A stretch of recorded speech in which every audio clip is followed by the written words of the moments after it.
With us doing doctrinal mastery on a weekly basis and always encouraging our students to ask questions and even teaching them how to explore questions, all of that is appropriate. But perhaps we've emphasized questions without continuing to remind them that the very first thing that they must do is act in faith.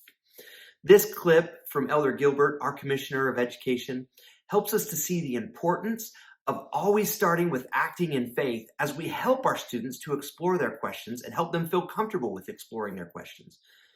Acting in faith is the first and most important step of this whole process. Take a look. Primary questions are at the core of a testimony. They include knowing God, knowing that He is our Father, Jesus is the Christ, and the Book of Mormon is true.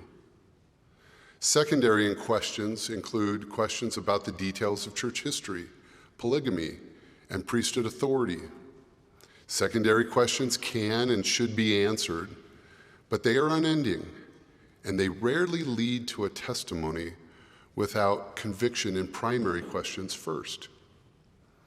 Elder Robert S. Wood shared his own path of anchoring on answers to primary questions as he worked through secondary questions. In a devotional given to BYU Idaho students, Elder Wood described staying up all night, reading the Book of Mormon, and gaining his first clear witness of its truthfulness while he was still in high school. The next week, a friend from school told him he had evidence the Book of Mormon was not true, claiming a long list of anachronisms in the book. Elder Wood told his friend, "You're too late. I already have a testimony." In other words, he already had an answer to a primary question, but he offered to take the list and work through the questions. Some of them were resolved immediately, and others took time. In the meantime, Elder Wood served in the church, was married in the temple, earned his education, raised his family in the gospel.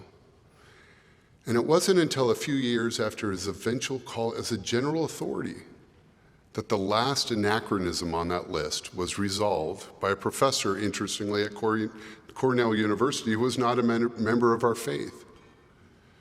Can you imagine if Elder Wood had waited to answer every secondary question before he moved forward with faith in his primary questions? President Nelson explained to our young adults how to address their questions. If you have questions, and I hope you do, seek answers with a fervent desire to believe. Learn all you can about the gospel and be sure to turn to truth-filled sources for guidance. We live in the dispensation when nothing shall be withheld. Thus, in time, the Lord will answer all our questions. In all of your doctrinal mastery and acquiring spiritual knowledge efforts, please emphasize acting in faith first. That will help our students to stay on the covenant path and still get answers to their prayer simultaneously. Thank you, brothers and sisters. We'll see you next time.